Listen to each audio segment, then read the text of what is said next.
Assalamu alaikum wa rahmatullahi wa barakatuh, Sayyidi. Walaikum salam rahmatullahi wa barakatuh. Sayyidi, you spoke to me in my native language through the TV a few times. How does that work, and will that happen again? Why would it not happen again? The world of light and the world of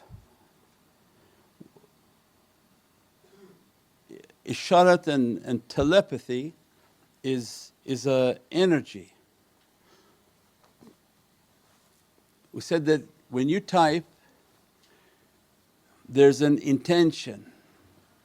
It's a very powerful, I think physics now has scientists that are proving this, that you produce an energy when you have an intention.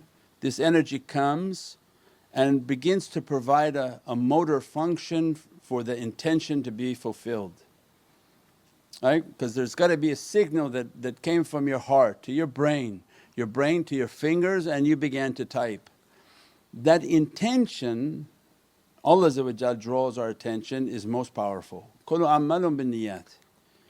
That every amal Allah is going to not look at the amal, He's going to go to the source of power. Which, what was your intention? We said many people may be praying, but because the police are outside waiting for them, so they're sitting in the masjid praying.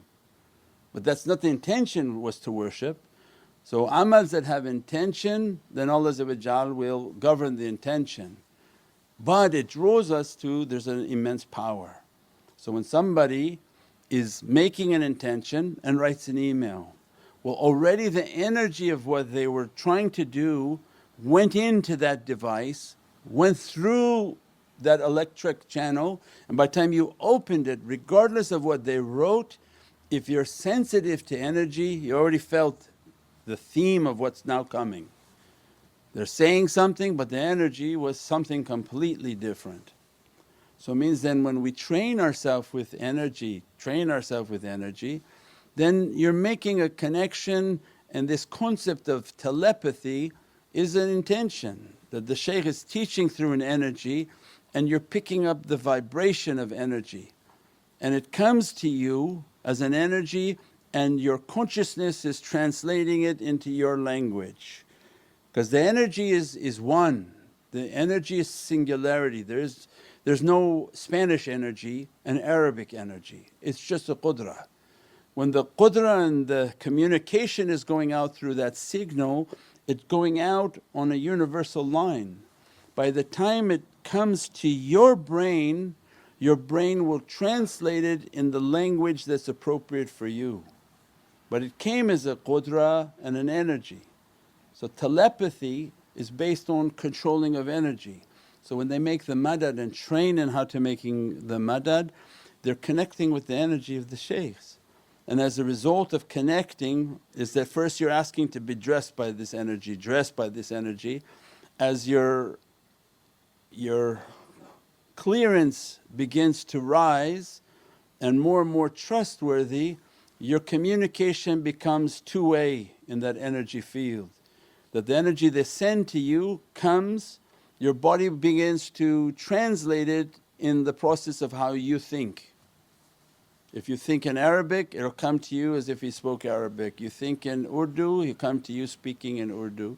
If you think in English, based on how you think, the inspiration will come, be translated by your faculty of your heart and brain, and begin to translate it according to the language that you understand. So this is a reality in what people think of telepathy. It's the movement of energy. So the one whom Allah begin to dress in subtle energy fields, what they find now with scientists, they make an artificial device of energy and they put it onto flowers and plants. And they found that the plants are communicating, they're putting out a vibration and a sound. The tree has a sound, it's communicating. Yeah, so it means then if your energy is fine-tuned, then what happens? You can go into the forest, and if they need to they can meditate and contemplate, and they begin to pick up the energy field of Allah's creation. What the tree is telling to them, what the plant is talking to them. And this was the traditional way of tib an-nubuwah, prophetic medicine is that every herb and every flower would describe to the servant of Allah what his benefit is, what his healing is and what his purpose is. But as we relied more on technology and less on the heart, we stopped fine-tuning the heart. But this is a tremendous power. The one who begins to train in energy, train in light, Allah opens His entire kingdom for them.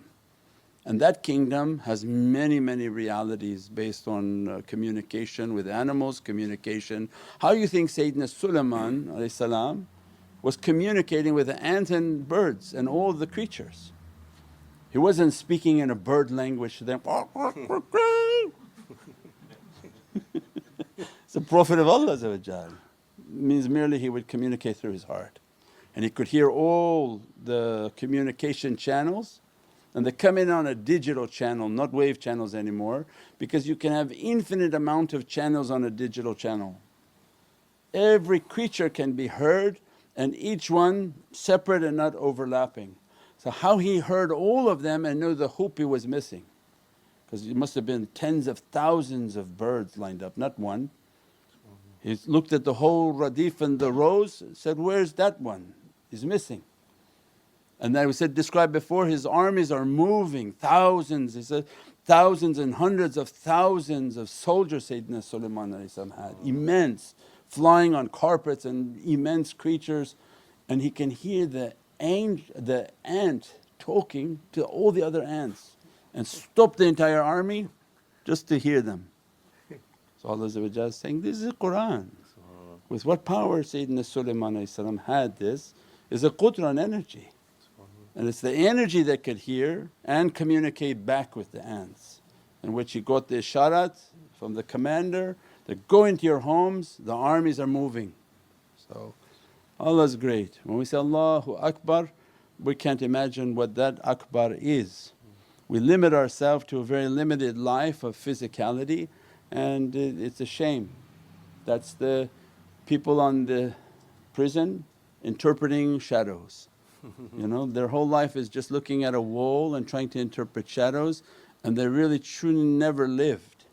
When Allah opened the heavenly kingdom and this world of light and energy, its immensity is something that cannot be understood nor can it be limited. Subhana rabbika rabbil izzati amma yasifoon wa salaamun al mursaleen walhamdulillahi rabbil alameen. Bi hurmati Muhammad al Mustafa wa bi siri Surat al Fatiha.